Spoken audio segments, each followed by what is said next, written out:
Edmund Hillary, benar sekali. Ini dijadikan bandara ya namanya ya. Edmund Hillary itu memiliki cita-cita besar dalam hidupnya, ingin mencapai puncak gunung Everest.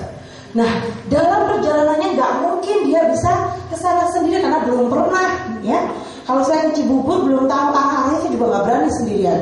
Sama juga Edmund Hillary, dia ingin mengalahkan puncak gunung itu. Akhirnya dia mencari seorang yang bisa menunjukkan jalannya, pemandu jarak. Namanya adalah Tenzin Norgay.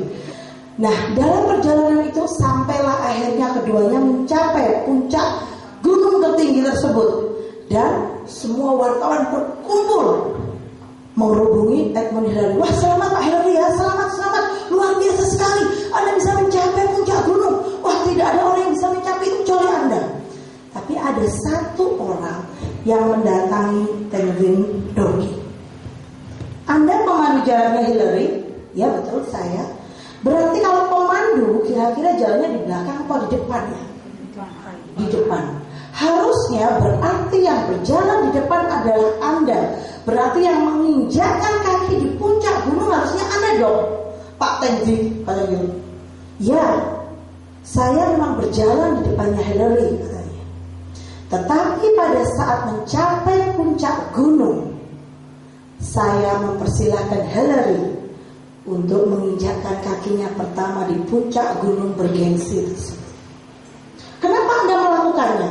Harusnya kan Anda bisa dong yang jadi yang pertama ada di puncak gunung itu.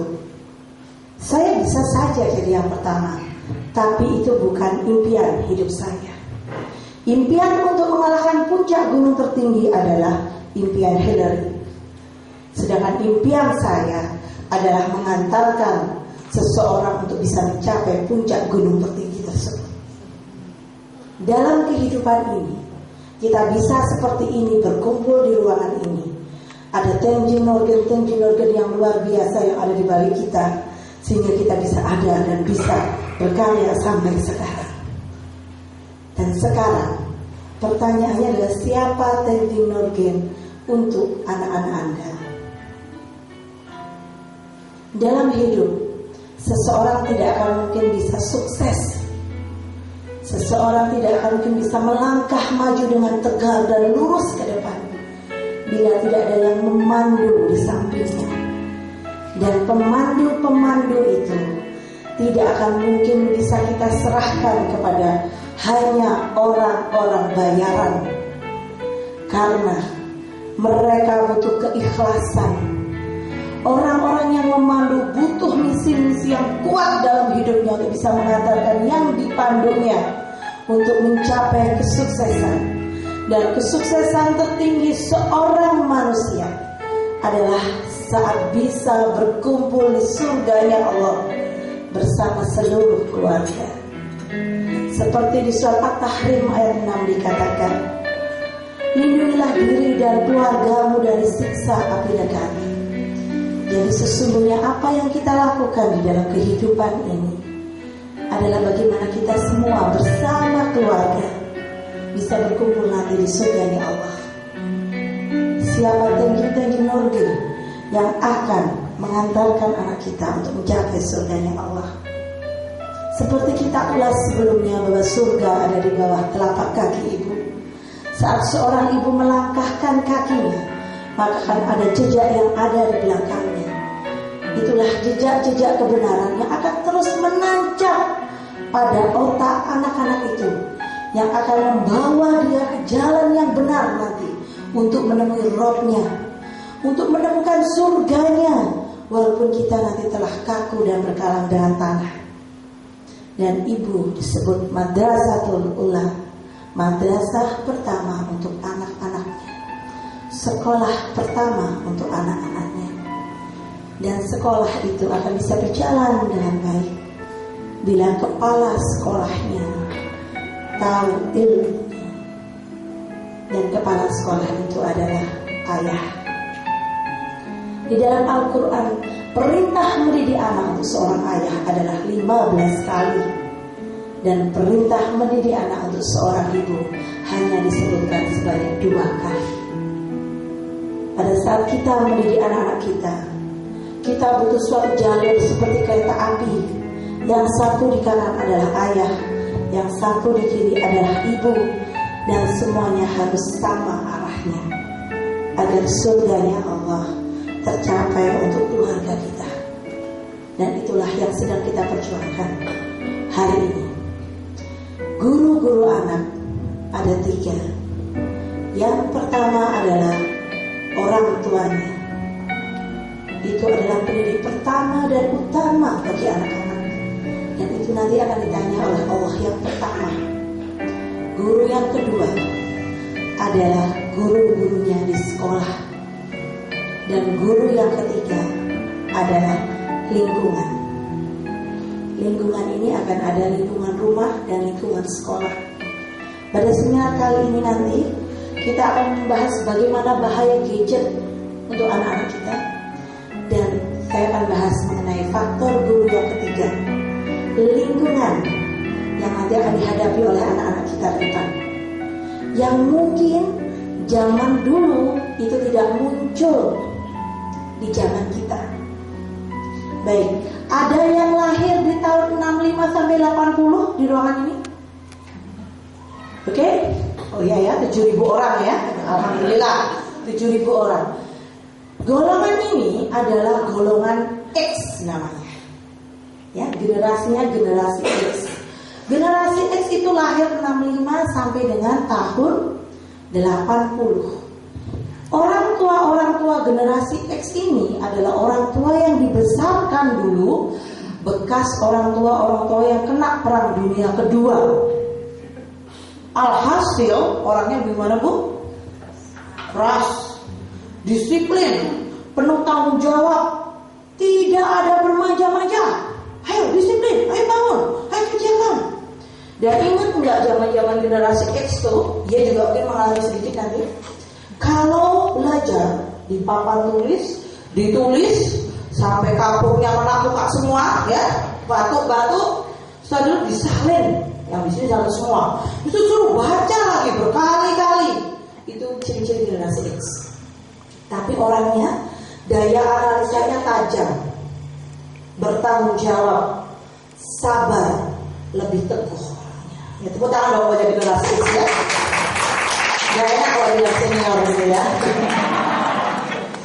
Oke, generasi selanjutnya adalah generasi Y. Generasi Y ini lahirnya 81 sampai dengan 94. Siapa generasi Y di sini?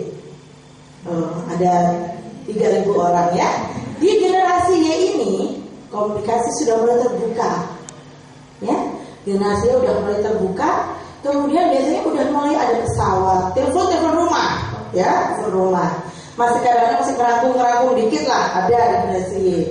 Di generasi Y ini komunikasi lebih terbuka, telekomunikasi sudah mulai lengkap.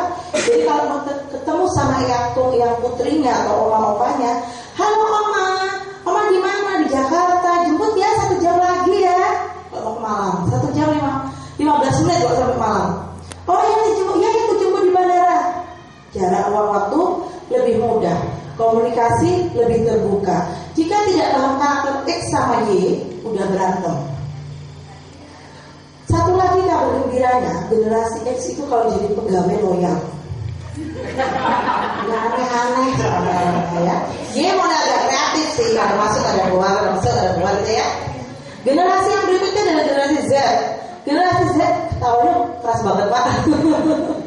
Generasi Z ini 95 Ibu sampai 2010. Generasi Z komunikasi lebih terbuka, generasi layar sentuh, tak keluar semua, minum datang sendiri ya, manja generasi cenderungnya, semuanya serba mudah dicapai pada generasi X, Y, Z ini. Sehingga kalau orang-orang generasi Z ketemu sama generasi X dan Y, pasti komunikasinya banyak berantemnya. Yang X mengandung prinsip disiplin itu adalah yang baik, harus tertib, harus rajin. Generasi Z jawabnya, gampang bunda, kalau saya tugas tinggal tanya bahu ketik keluar semua. waktu kan zaman bunda, generasi copy paste. Selesai tugasnya, ajaib. Dalam waktu 5 menit bisa menyelesaikan. Tapi ya, dia generasi instan, kurang teguh pendirian. Kalau para wirausahawan dapat yang generasi Z ini pegawainya kadang-kadang gak loyal. Kalau insentifnya tidak besar, kalau dia tidak dimakmurkan, nah itu cenderung enggak deh ya gitu banget. Kalau generasi X hidup mati dia ikut aja deh gitu ya. Baik banget generasi X, tapi sudah mulai langka. Kemudian generasi berikutnya ada generasi milenium. Generasi milenium itu dia cenderung nanti komunikasi lebih terbuka, sekolahnya lebih awal, dan anak-anak ini bisa mencari ilmu tanpa perlu bantuan orang tua. Nah, kita nanti memahami berbagai macam generasi ini. Oke, lanjut. Dengan kedepannya akan berefek pada kehidupan. Nah, sebelumnya mohon izin sekali bagi teman-teman yang belum pernah ikut saya, silakan angkat tangan kanannya. Yang tidak ada ya, pura-pura aja ada di sebelahnya. Letakkan di pundak temannya di yang sebelahnya. Oke, ikuti kata-kata saya kalau mau pintar, karena harus nurut sama gurunya ya kalau belajar. Bapak-bapak, ibu-ibu. Bapak, ibu. Karena ada 10.000 orang di rumah ini ya. Bapak-bapak, ibu-ibu. HP-nya sudah di silent. Di silent dulu. Nanti kalau bunyi pemateri ini mudah lupa, nanti diulang lagi kita pulang bisa ya. Oke, sebelah kiri diulang lagi. Terima kasih sudah diingatkan. Kalau HP-nya nyala ambil aja, sudah kohkan deh. Ya, oke. Terima kasih, mohon kesediaannya, mohon dengan hormat, mohon izin bisa di silent dulu. Karena pada saat kita melakukan materi kita pegang gadget, neuron otaknya akan terputus, itu malah membuat pikun kalau multitasking. Iya, karena kita tidak fokus. Akhirnya memori kita mudah banyak yang terputus karena efek kita suka multitasking. Oke, lanjut ya. Oh iya, sebelum ikut seminar juga syarat yang kedua adalah harus bahagia. Pastikan sudah tersenyum ke kanan kirinya, sudah tersenyum? Sudah kenalan Pak sama sebelahnya? Sudah? Kalau belum boleh kenalan dulu ya. Pastikan semuanya sudah kenal. Kalau nanti belum kenal, belum boleh pulang ya. Harus kenal dulu, karena tak kenal maka tak sayang. Oke, ya lanjut. Pada saat kita bicara gadget, sering banget kita bilang gadget. Apa sih sebenarnya masuk gadget nih? Yang kemarin itu harusnya udah tahu ya. Kemarin lupa, sekarang nggak tahu. Kemarin pas nggak masuk bu, katanya gitu. Biasanya gitu sih. Lagi sakit gigi. Gadget itu seperangkat alat elektronik yang selalu ada perbaruan fitur. Jadi itu yang nanti masuk gadget. Jadi kita nggak bahas kompor gas ya bu, nggak bahas kulkas di sini ya. Oke, lanjut. Oke. Nah, kita pada saat mendidik anak itu jangan membebankan pendidikan anak hanya kepada pendidik. Bu guru, iya, udah kebayar 2 miliar ya. Pokoknya keluar dari sini harus jadi dokter, ya. Kamu tahu gimana caranya? Karena ternyata sekolah kepribadian terbaik adalah rumah dan tarbiyah Islamiyah. Kalau kita bahas di seminar planning kita sebelumnya, kalau mau jadi dokter harus sekolah di kedokteran, mau jadi arsitek harus sekolah di arsitektur, mau jadi orang tua sekolah dulu nggak dulu waktu sebelum menikah. Kebanyakan ijab kabul sah. Setahun berikutnya kalau lancar nih ya, lahir deh si kecil bersama kita. Kemudian biasanya sampai usia 18 bulan masih lucu-lucunya kita pamerin anak kita kemana-mana. Ih lucu banget, ditembang cantik, ini lucu-lucu deh. Ya, mulai 18 bulan, mulai fase tantrum muncul. Untuk orang tua yang belum belajar ilmu parenting, kenapa kamu tiba-tiba jadi monster? Kamu kemarin manis, sekarang kamu teriak-teriak kalau nggak dituntut, aku mau bermain. Nah, gitu mulainya deh. Ya, hentak-hentak, teriak-teriak, marah kalau ada tamu naik meja, kali ini dia dikeluarkan. Fase tantrum. Fase tantrum ini fase normal, ayah bunda, di tahapan perkembangan anak. Ya. Yang menjadi tidak normal jika orang tuanya ikut tantrum. Nah, itu yang tidak normal. Aku mau permen, diam nggak kamu? Aku mau permen, diam nggak kamu? Aku mau permen, diam nggak? Nggak diam, kodok, jadi kodok. Nah, gitu. Itu yang berbahaya itu ibu, menyebabkan tahapan perkembangan anak menjadi tidak maksimal. Jika fase tantrum ini tetap menetap, tidak selesai waktu kecil, ya, udah gede, jadi anggota DPR, dia naik meja, gebrak-gebrak. Pak, dengarkan pendapat saya itu kan bagus. Nah, itu sebenarnya fase tantrum kecil tidak selesai. Ya, jadi kalau ada teman kita ngotot banget di, oh tantrummu belum selesai ya, langsung aja dari si bubur selesaikan dulu gitu ya. Jadi wajar bu, nanti kalau kita pahami tahapan perkembangan anak, itu kalau bisa anak-anak itu tahapannya urut, jangan lompat kelas. Ya, contoh, anak-anak usia 3 tahun, karena udah kelihatan pinter banget kognisinya, udah nih bu langsung pindah TKB aja bu, udah pinter, anak saya udah pinter, pindah ke TKB bu, itu tidak aman. Ya, karena setiap tahapan itu perlu diselesaikan dan perlu dilewati anak dengan cara yang sesuai, dan itu lebih aman jika dia berkumpul dengan anak-anak seusianya. Ingat kemarin tahapan perkembangan itu adalah seperti spiral. Silakan Bunda. Ingat ya, tahapan seperti spiral. Setiap titik-titik di spiral harus diisi dengan sempurna.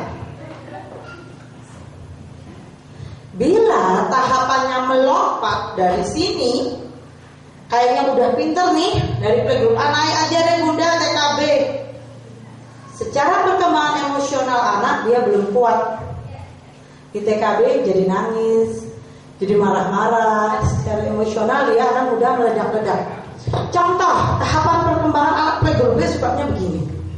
Seumpamanya ada anak-anak ya, ayo kita recalling, silakan. Mulai dari Lisa, kita bilang gitu, dan temennya nyelutuk, ya mulai dari kucing aja. Itu kita, kamu ngomong apa? Jelas ngomongnya. Itu tahapan anak 4 tahun bu, suka mengubah-ubah kata dengan yang aneh-aneh. Nah, kita meluruskan dia. Dan biasanya kalau di playgroup B, semuanya kayak gitu, gurunya menyelesaikannya secara kelompok, karena semua tahapan perkembangannya sama. Ibaratnya orang di perkembangan emosi yang belum lengkap. Kenapa SD itu 7 tahun? Itu lebih aman ibu-ibu, SD 7 tahun. Jadi jangan bangga anak kita 5 tahun udah SD. Secara kognisi bisa memang. 1 tambah 10 11, 20 kali 500 berapa deh? Bisa semua jawab ya dia. Karena secara kognisi, tapi perkembangan mental emosional itu tidak bisa dikarbit. Ibaratnya kalau kita memberikan sepeda motor pada anak SD kelas 3, bisa dia pakai sepeda motor? Bisa. Tapi coba lihat perkembangan tanggung jawabnya pakai sepeda motor. Dia akan kebut-kebutan, dia trek-trekan, dia ingin kelihatan hebat, karena perkembangan emosinya memang di tahap itu. Beda sama orang yang usia 17 tahun yang pegang motor. Dia akan lebih tenang, dia punya tanggung jawab, dia tahu efek dan akibatnya kalau dia langgar aturan. Ini nanti kaitannya dengan gadget. Jadi kalau anak-anak kecil kita berikan gadget, sama kayak kita berikan anak kita usia 2-3 SD sepeda motor. Secara tanggung jawab, secara filter otaknya belum berkembang dengan maksimal. Sehingga yang terjadi apa? Dia menggunakan gadget itu tanpa batas, tanpa filter. Yang akhirnya yang terjadi kalau anak kelas 3 SD naik motor adalah kecelakaan. Karena tidak ada ilmunya, tidak ada SIM-nya dalam menggunakan gadget tersebut. Oleh karena itu anak usia 0 sampai 7 tahun harapannya belajarnya adalah sentra, memasukkan pembiasaan, memasukkan karakter 0 sampai 7 mama papa. Bisakah dia dijajari bahasa Inggris, Mandarin, bahasa Arab, bahasa Cina, bahasa Bali, bahasa Aceh, matematika sampai desimal tangan kosinus? Bisa. Tetapi ya itu akan terjadi hang. Hangnya tahunya nanti kapan? usia 4-5 SD. Jadi apabila seorang anak itu dijejelin banyak hal di usia 0 sampai 7 tahun, bukan dengan menggunakan alat main yang bermutu, ya, maka di usia 4-5 SD dia akan mengalami demotivasi belajar. Dia menuntut tahapan 2 sampai 7 tahunnya di sini yang belum dilakukan. Akhirnya kalau kita ketemu sepupu, ponakan kita, tetangga kita, maunya main aja anak 4-5 SD, jangan-jangan di tahap perkembangan 2 sampai 7-nya belum terisi. Kalau di Malang itu ada namanya Batu Net Spektakuler, pasar malam lah istilahnya, modern gitu ya. Yang main itu semuanya orang tua. Tahapan perkembangan terbukti tidak terisi karena di Indonesia sekolahnya banyak-banyak kalistung. Berangkat berdoa yang nyanyi kalistung, berangkat berdoa yang nyanyi kalistung.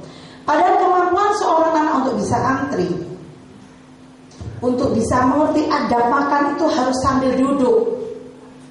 Harus mengerti bahwa sebelum makan ada berdoanya. Itu membelajarnya ngejar 0 sampai 7. Sehingga saat SD dengan beban kurikulum yang begitu banyaknya zaman sekarang, karakter itu sudah masuk terinstal di dia. Itu yang bahagia.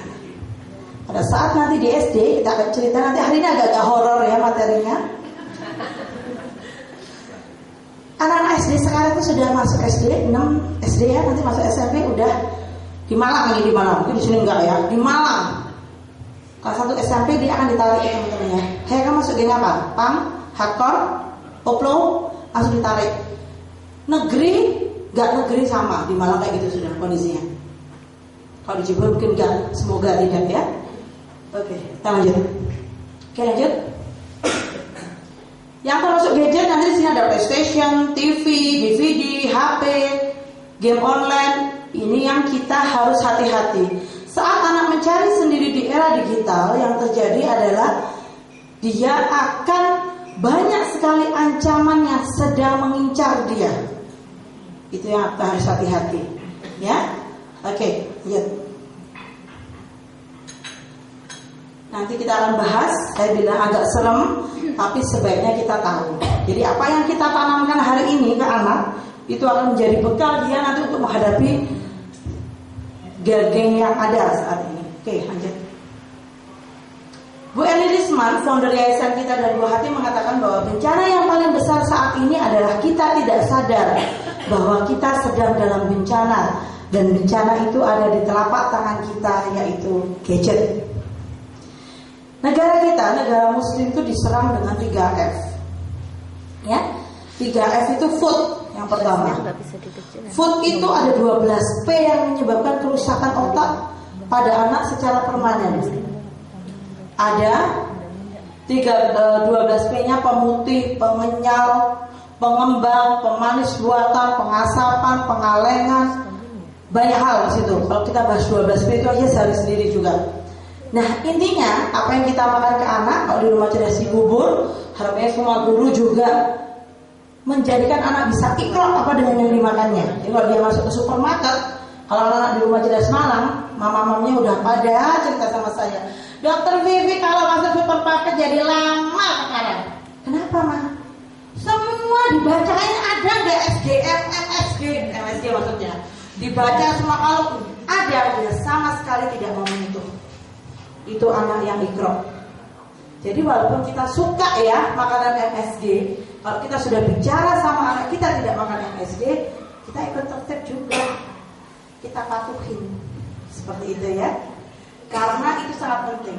MSG itu cara kerjanya tidak sekarang makan, besok langsung sakit. Tapi kalau udah sensitif, bisa langsung radang. Kalau anak-anak sensitif. Cara kerja MSG itu melemahkan sistem saraf otak kita dalam 20 tahun yang akan datang. Ya, sekarang karena faktor makanan, minuman bersuplemen, ya banyak sekali anak-anak sekarang di rumah sakit itu sudah mulai cuci darah. Kalau dulu di usia 55-60, sekarang sudah turun ke 30-25-20 karena sering minum minuman bersuplemen. Minuman terbaik tetap air putih. Jadi jangan biasakan anak kalau nggak ada rasa-rasanya nggak mau minum, jangan, karena efeknya luar biasa. F yang kedua adalah fashion. Kita lihat anak-anak muda kita sekarang, kalau dia menunduk, bagian belakangnya kelihatan, ya. Kalau dia begini, bagian depannya juga kelihatan. Nah, open house ya, depan belakang. Dan baju-baju itu sudah didesain dari sononya. Baju-baju jin coba dilihat sekarang, jinnya tuh turun gitu loh di pinggang, nggak di atasnya pinggang, sekarang di bawahnya. Dan itu adalah serangan ke anak-anak kita. Dan yang ketiga adalah film. Dan film ini dimasukkan melalui gadget salah satunya. Nah, film-film itu seperti Ustazah saya di Malang cerita, saya dulu sekolah di Mesir S1 S2. Mesir itu pertaniannya lebih keren daripada di Indonesia, apalagi Malang gitu katanya. Buahnya ranum-ranum, bagus sekali, ternyata disupport oleh Amerika. Tetapi syaratnya Mesir harus mengimpor film. Dan generasi muda Mesir sama dengan generasi muda Amerika. Bajunya, cara bicaranya, budayanya. Nah, kita sekarang akan ikrok sama-sama bareng-bareng. Ya, oke. Rata-rata anak-anak Indonesia ternyata disurvei telah memakai tablet dan laptop rata-rata 9 jam sehari. Terutama anak-anak yang pulang jam 12. Kan ada SD negeri yang pulang jam 12 ya. Pulangnya di rumah tidak ada orang, peganglah dia gadget sampai orang tuanya datang. Si mbak karena sibuk nyapu, ngepel, masak dan sebagainya, ya udah dah nggak apa-apa main gadget, pokoknya anteng. Seperti itu ya. Jadi survei ini sudah sangat akurat. Anak kita sekarang 46 juta anak saat ini berusia 0 sampai 9 tahun. 44 juta anak berusia 10 sampai 19 tahun. Dan anak-anak ini ternyata pada tahun 2045 nanti, bagi anak kita sekarang ya, yang bersama kita, mereka adalah generasi emas Indonesia. Karena pada saat itu mereka berusia 32 sampai dengan 51 tahun. Dan mereka berarti adalah pemimpin negara kita saat ini. Besok di tahun 2045. Jadi anak-anak kita itu calon pemimpin semua gitu. Di fase-fase generasi emasnya Indonesia. Nah, pertanyaan mendasarnya, kira-kira di tahun 2045 nanti anak-anak kita ini sekarang dalam kondisi seperti apa? Nah, disitulah perlu Tenjin Norgay yang luar biasa untuk mewujudkan suatu zaman Indonesia emas ini. Dan ternyata yang mendapatkan kepercayaan dan kehormatan adalah anak-anak kita saat ini. Makanya bagaimana kita merangkul orang tua sebanyak mungkin, terutama lingkungan terkecil kita di rumah Cerdas Cibubur. Jadi kalau bisa ada dewan sekolahnya. Jadi ayo dong ikutan, ayo dong ikutan. Ingat 3 guru anak tuh 3 soalnya. Orang tua, guru di sekolah dan lingkungan. Kalau ada orang tua murid Cibubur nggak ikut nih, tiba-tiba ada yang izinin nonton gadget, nonton Naruto. Si satu ini cerita, aku pernah nonton Naruto, pernah gitu modelnya. Ya apaan tuh Naruto? Bagus, kamu nggak pernah nonton ya? Akhirnya apa terjadi pada anak yang tadi nggak pernah nonton? Dia akan berusaha mencari sendiri. Apalagi jika akses gadget ini mudah. Jadi pentingnya kita itu belajar bareng-bareng. Itu juga untuk anak kita juga efeknya. Karena kita semua lahir dengan latar belakang beda-beda, ya. Kalau tanya beda-beda dari berbagai macam suku bangsa, berbagai macam cara pengasuhan. Nah, anak-anaknya semua kumpul di sekolah dan semua punya perbendaharaan ajaib. Dan sesuatu yang ajaib itu selalu lebih mudah untuk ditiru. Ya, oke, kita lanjut. Realita penduduk saat ini dari surveinya Bu Elisman mengatakan 93% dari 100 anak SD mengakses pornografi. 93%. Saya di Malang saat ini dipaksa orang tua murid saya buat SD. Karena saya nggak mau buat SD. Sudah Bu Vivi buat SD, biayanya berapa kita semua orang tua urunan gitu. Buat SD katanya gitu. Aduh saya belum siap. Nggak apa-apa, buat SD pokoknya Bu. Gimana caranya tahun ini buat SD? Masya Allah saya bilang gitu. Beban berat itu. Sebentar belum. 21 dari 100 remaja sudah melakukan aborsi. Oke? 135 anak korban kekerasan terjadi setiap bulan. Beberapa anak karena korban sinetron ini di Malang, semoga di sini melihat. Jadi anak satu SD, anak teman saya itu Pernah didorong, dicekik gitu ya. Mbak 2000 ya tiap hari dipalak. Satu SD yang Malang roknya juga pendek, yang di Malang roknya juga pendek di Malang. Semoga di sini tidak. Gurunya SD negeri itu ya. SD negeri muridnya 40, guru 1. Waktu ibunya itu nangis-nangis datang ke gurunya, aduh maaf bu ya, kurikulumnya bebannya berat. Itu biasa lah bu, anak-anak bu bercanda. Bu gak bercanda bu, di tengah ibu ini terlalu khawatir katanya. Gurunya karena beban kurikulumnya juga banyak bu, ngurusin 40 anak. Kurikulumnya kalau buat SKH tuh ya berotot-berotot belum gitu kalau dari kelas harus dilaporin. Nah kita perlunya teknik organ itu ternyata dari orang tua tuh, bagaimana? 5 dari 100 remaja tertular penyakit seksual, 63 dari 100 remaja sudah berhubungan seks di luar nikah. Ya, data-data yang lain. Dan ini mengerikan karena di Malang pun terjadi. Yang mungkin saya pernah ceritakan, ada seorang wali murid saya mengundang ke sekolah kakaknya waktu itu. Bu Fi tolong bu, aduh bu saya ada planning keliling cabang bulan ini, tolong sehari aja deh bu, saya minta tolong. Karena si ibu ini lihat anak 3 SD di Malang nih, SD itu favorit bapak ibu di Malang. Masuknya aja antri, mahal banget bayarnya itu SD-nya. Mahal beneran deh, mahalnya ngerok ya, karena saking mahalnya itu. Jadi anak 5 lihat gadget, karena boleh bawa gadget. Makanya kalau SD bu, apresiasi sekali sekolah yang tidak mengizinkan anaknya bawa gadget. Kalau bawa gadget lepas dari situ, nggak ada. Jadi anak 5 tuh ketawa-ketawa di pinggir pagar mau keluar gerbang. Ya asyik, seru banget kan ketawa-ketawa. Si mamah tadi insting sebagai seorang ibu ya, plus sapam langsung datang. Kamu lihat apa? Gitu. Nggak usah lihat ya tante. Lihat apa? Nggak usah lihat. Penasaran kan? Coba lihat. Gitu sama paling saya yang sekolah di sini juga. Masya Allah yang dilihat. Tante kan udah biasa gini tiap malam om. Sambil tertawa. Ya Allah, nah kamu lihat kayak gini. Kita udah sering tante. Loh, kamu dapat dari mana ini? Di share kakak kelas 5 Malang. Jadi makanya saya keliling-keliling di Malang. Saya datang kadang-kadang ya ke sekolah di Malang. Udah bu, saya niat sudah kok ilmu. Saya boleh ngisi di sini. Enggak bu, kita parentingnya harus dari yayasan. Oh ya sudah. Sampai saya maksain ngisi ya. Udah nggak terkenal, maksa-maksa lagi gitu paling ya katanya ibu. Ibu nggak kenal saya sih, saya terkenal di dunia yang lain bu.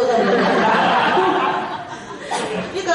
Tapi ternyata nggak bisa semudah itu masuk ke sekolah-sekolah di area kota saya sendiri. Padahal saya keluar kota di UNAR dibayar mahal ya. Di Malang tuh kasih gratis nggak diterima, kasihan deh lo ya memang beneran deh. Oke. Ini perilaku yang terjadi di anak-anak. Ustaz saya di Malang, kalau di rumah cerdas Malang itu punya namanya sekolah ayah. Jadi ayah-ayah yang sekolah. Jadi bagaimana menjadi seorang ayah sebenarnya? Mulai akidah, akhlak, mendidik anak dibahas yang datang ustaz-ustaz begitu. Salah satu ustaz konsen di bagian ini. Dia membina suatu SMP, dia bilang gini. Siapa yang pernah nonton film porno katanya? Di kelas 1 dijawab 50% kacau kan? Di kelas 2 sudah 100%. Di kelas 3 sudah praktek. Saya sudah pernah ustaz gitu. Di Malang ini. Oke, lanjut lagi ya. Mereka ini adalah anak era digital yang menghadapi realita dunia modern. Bunda, adik, Mbak siapa namanya ya? Pindah ke sebelah situ mungkin ya? Minta tolong. Minta tolong ya. Boleh pindah sebentar ya saya ke sebelah sana ya.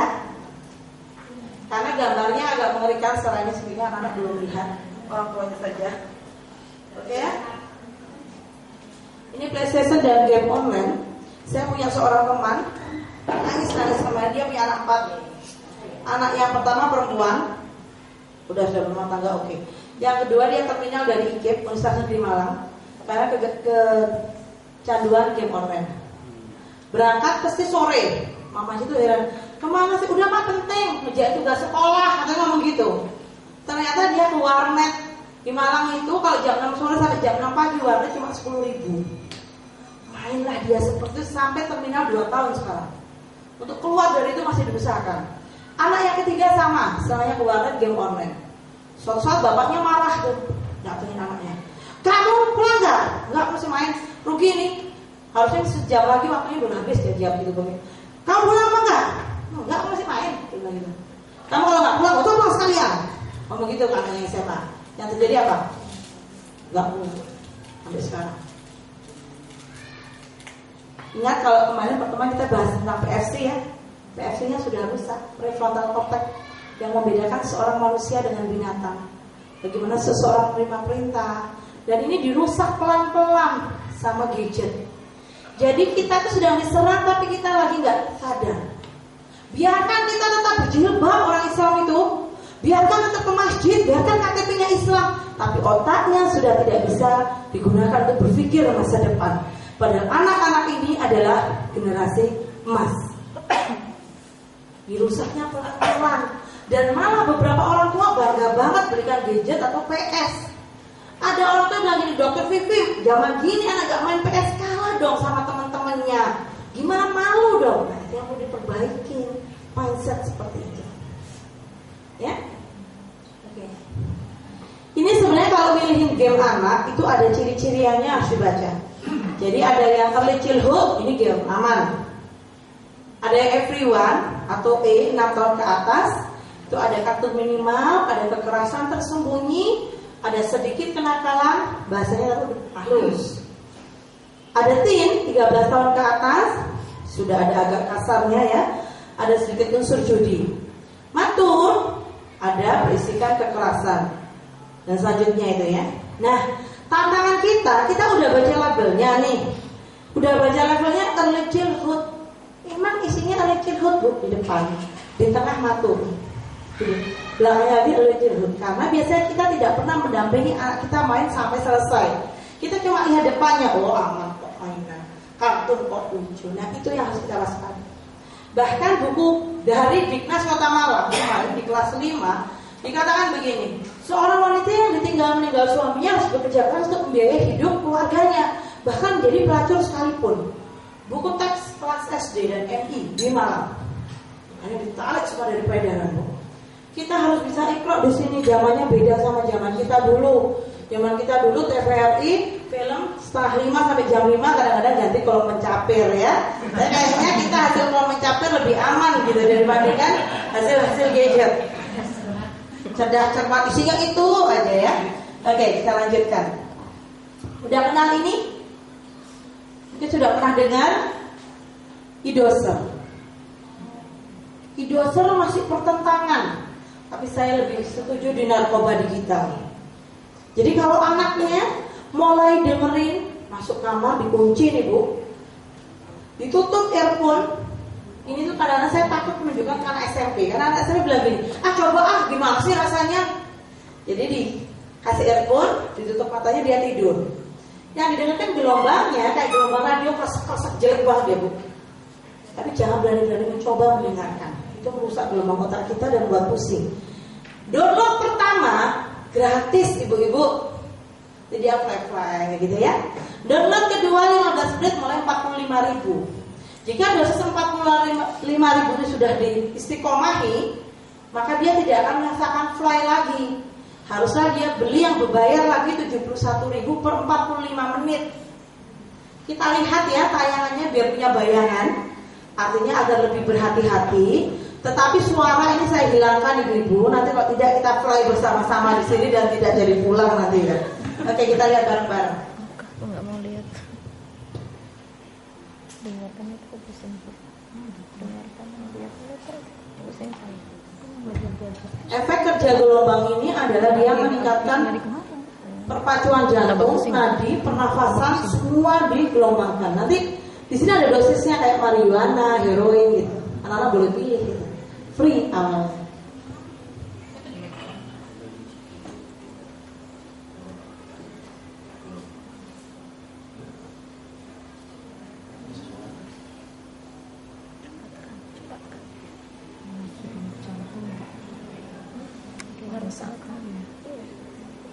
Masuk ke digital.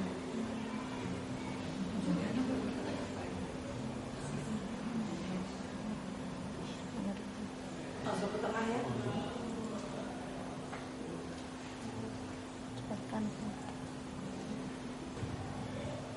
kalau sudah di level-level yang tinggi fly-nya, tangannya akan naik ke atas seperti penyembah dewa Yunani. Kondisi fly-nya dia seperti itu.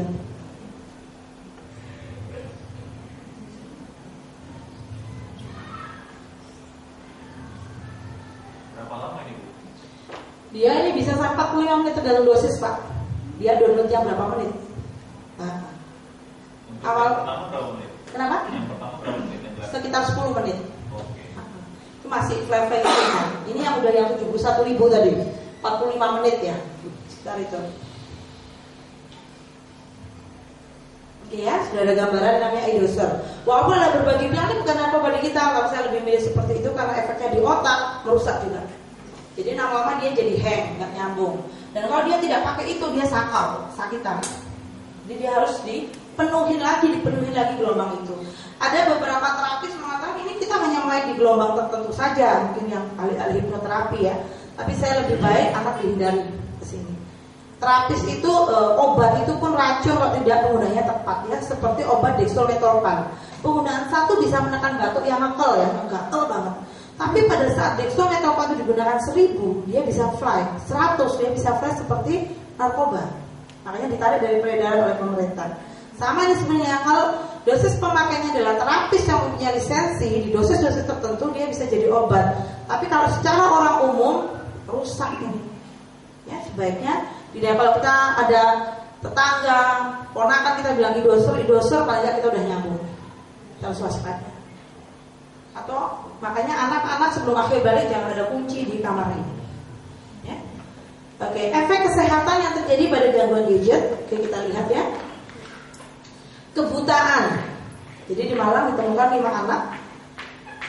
Dia mulai kok nggak kelihatan matanya, nggak kelihatan, diperiksa mata, ternyata sudah kena ke makula, sehingga mengalami penurunan penglihatan dan akhirnya mengalami kebutaan anak ini. Karena main gadgetnya mulai usia berapa? 3 tahun. Karena anaknya 5 laki-laki semua, bapaknya pusing karena bertengkar terus. Ya, dibelikanlah PS semua, satu-satu TV-nya satu-satu. Kontrol main, pulang sekolah sampai tidur pokoknya main PS. SMP mulai mengalami kebutaan. Kita coba lihat anak-anak kita sekarang yang memakai kacamata itu usia berapa? Di SD sudah mulai banyak. Umur kita wajar lah ya udah pakai kacamata. Tapi anak-anak SD kita sekarang sudah semakin banyak yang menggunakan kacamata. Karena efek dari makulanya juga sudah mulai terganggu. Jadi pastikan kita tahu efeknya. Kemudian yang kedua adalah sinar dari, kalau tadi sinar biru yang menyebabkan kebutaan ya, sinar merah dari gadget ini menyebabkan Nintendo epilepsi. Dan ini terjadi pada anak teman saya yang tadi 4 orang, yang keempat saat ini mengalami Nintendo epilepsi. Nintendo epilepsinya sekarang setiap bulan hampir masuk rumah sakit terus. Karena kejang. Jadi dia tiba-tiba tidak apa-apa, tiba-tiba dia kejang. Telat minum obat aja dia langsung kejang. Kejang, ibunya sedang di belakang cuci piring, gak sadar. Ibunya cerita, waktu itu ada kucing anak saya itu lari, tapi saya gak mikir, mungkin lagi takut sesuatu aja, kucingnya kan ada mobil muter di depan rumah. Ternyata anaknya itu kejang, jatuh, ketak-tak sini ya, tetap kejang. Jadi anak itu kejang, gak ada yang tahu, bangun lagi, sampai bangun lagi dan ini sudah bersimbah darah. Nintendo epilepsi itu kalau di dunia kedokteran adalah epilepsi fotosensitif. Epilepsi yang disebabkan karena pengaruh stimulasi dari cahaya. Jadi kalau Nintendo itu kan epilepsi macam-macam jenisnya. Ada yang sampai berbusa, ada yang hanya klonik-klonik gerakan saja. Nah, Nintendo epilepsi ini kalau tiba-tiba ada sinaran yang menstimulasi dia akan kumat, ibaratnya seperti itu. Ini waktu itu di Jepang, Nintendo epilepsi ini ditemukan. Ratusan ribu anak tiba-tiba harus dilarikan ke rumah sakit. Waktu itu ada pegelaran penontonan film pertama Pikachu tahun 2000. Pikachu itu kan ada sinar merahnya. Nah, pada saat sinar merah itu ditembakkan, ternyata ratusan ribu anak-anak Jepang itu mengalami Nintendo epilepsi. Ya, karena gerakan dari sinar di gadget itu beribu kali dibandingkan televisi. Dan ini kadang-kadang belum terlalu diulas masalah kebutaan dan masalah Nintendo epilepsi. Kalau sudah mengalami Nintendo epilepsi, Bu, susah penyelesaiannya karena penyebab pencetusnya cahaya. Di mana-mana kita butuh lampu dong kalau malam, nggak mungkin tiap malam gelap. Dan bahaya kalau anak gelap, tiba-tiba diterangkan, lampu dinyalakan, obat terlambat, dia akan kejang lagi. Dan setiap kali kejang, itu kan merusak bagian otaknya. Karena pada saat kejang, bagian-bagian otak tertentu di otak anak tidak teraliri oksigen. Itu yang berarti kita harus waspada. Jadi nggak masalah anak kita ketinggalan zaman. Karena anak itu ya mungkin sama sekali nggak pernah pegang gadget. Tiba-tiba kita kasih gadget sehari aja, dia udah bisa kemana-mana kok. Anak-anak itu cerdas, jadi nggak usah takut ketinggalan zaman anak kita. Kemudian inkontinensia. Inkontinensia akhirnya dia tidak bisa menahan air kencing dan BAB-nya. Karena dia main PlayStation terlalu asik, lama-lama ditahan. Kira-kira kalau kita punya keran di rumah, ya, keran itu kita nyalakan terus, tapi ujungnya kita sumbat atau kita tali ya. Tapi kayaknya kita nyalakan terus dari tandon. Kira-kira apa yang terjadi lama-lama? Sumbatannya jebol. Sama di sphincter otot-otot BAB dan BAK anak-anak. Bila anak-anak cenderung untuk menahan, awalnya mungkin dia hanya infeksi kandung kemih, ya, atau terbentuk batu ginjal, terbentuk batu di ureternya. Tapi lama-lama sphincternya akan jebol. Kalau jebol tiba-tiba dia pipis tidak bisa tahan, BAB tidak bisa tahan. Karena anak yang sudah level kecanduan gadget udah nggak bisa mikir yang lain. Main, pokoknya main aja. Kemudian ini tendonitis. Jadi karena posisinya megangan seperti ini ya, jadi kram, kadang terjadi infeksi karena posisi tertentu. Juga ada yang menyebabkan carpal tunnel syndrome. Selanjutnya, jadi orang-orang bisa bilang juga Blackberry thumb syndrome karena biasanya ininya nahan. Akhirnya tangannya jadi jempol, jari telunjuk, jari tengah kesemutan. Ngangkat apa-apa tidak kuat. Dan kalau ini terjadi terus, saraf-saraf itu bisa putus, akhirnya 3 jari ini tidak berfungsi. Ini harus diwaspadai di anak. Jadi, padahal banyak sekali tahapan perkembangan yang harus kita kejar agar spiral tahapan perkembangan anak ini terisi sempurna. Itulah kenapa perintah Allah yang pertama adalah Iqra. Kita Iqra tahapan perkembangan ini bagaimana baiknya. Kita Iqra bagaimana keluarga ini bisa mencapai surganya Allah. Itu perintah Allahnya, makanya selalu Iqra. Baik, kita lanjut ya. Nah, ini yang berikutnya. Sekarang tadi gadget, PS, game online. Sekarang yang selalu kadang-kadang muncul di gadgetnya anak-anak adalah perkumpulan-perkumpulan ini. Tadi saya bahas, kita akan bahas guru yang ketiga anak. Guru-guru ini mulai masuk di SD, usia-usia 5-6 SD dan SMP. Jadi pastikan nanti kalau mencari SD yang kita benar-benar tahu kurikulumnya, gurunya enak diajak bicara, dan sekolah itu parameternya jangan gedungnya keren, bayarannya masuk mahal. Tapi lihat bagaimana gurunya peduli terhadap pendidikan anak. Kalau di ruang CS yang dibaca oleh gurunya atau CS-nya adalah bagaimana sistem pendidikan di tempat ini. Bukan Pak depan-depan mau daftar udah biayanya segini Pak. Nah, itu berarti mentingin uangnya daripada kurikulumnya gitu ya. Ini anak ini kalau di sekolahnya kan diajari seperti ini, program kami adalah seperti ini, program untuk orang tua seperti ini. Jadi kita paham arahnya. Ya, kita mulai mengenal 3 guru anak yang lain. Zaman kita belum ada. Kita sering lihat anak-anak PAN, ya, di jalan-jalan. Di Cibubur adakah? Ada. Kita coba. Sudah ada yang kenal anak PAN? Atau dulu mantan orang PAN? Saya takut tak ada mantan apa tiba-tiba saya dicegat dari guru mantan. Jadi pastikan tidak ada ya. Oke, kita lanjut. Ini adalah PAN. PAN itu ekstrim, rambutnya berdiri, hidung, kuping, pelipis mata, kaos ketat, baju kumal. Semakin tidak mandi, makomnya semakin tinggi. Kenapa? Jadi kalau kita nggak mandi berarti mungkin sudah mengarah ke PAN ya. Jadi mandinya biasanya 3 bulan sekali plus sikat giginya. Anak-anak PAN tidak suka aturan, tapi dia punya aturan dalam komunitasnya. Jadi kalau makan kadang-kadang ngorek dari tempat sampah, dikumpulin di suatu wadah besar. Ritual mereka adalah meludahi makanan itu bersama-sama, dicampur dan dimakan. Yang 3 bulan tidak mandi dan sikat gigi tadi. apabila ada satu anak wanita di PAM, anak wanita ini akan menjadi istri bagi semuanya. Dan yang masuk anak-anak PAM itu anak-anak orang kaya, anak-anak broken home, anak yang protes sama orang tuanya banyak. Bukan anak-anak tidak punya. Ya, bentuk protesnya lari ke PAM. Dan PAM ini sekarang tuh aktif berdakwah, ya, ke SD dan SMP levelnya.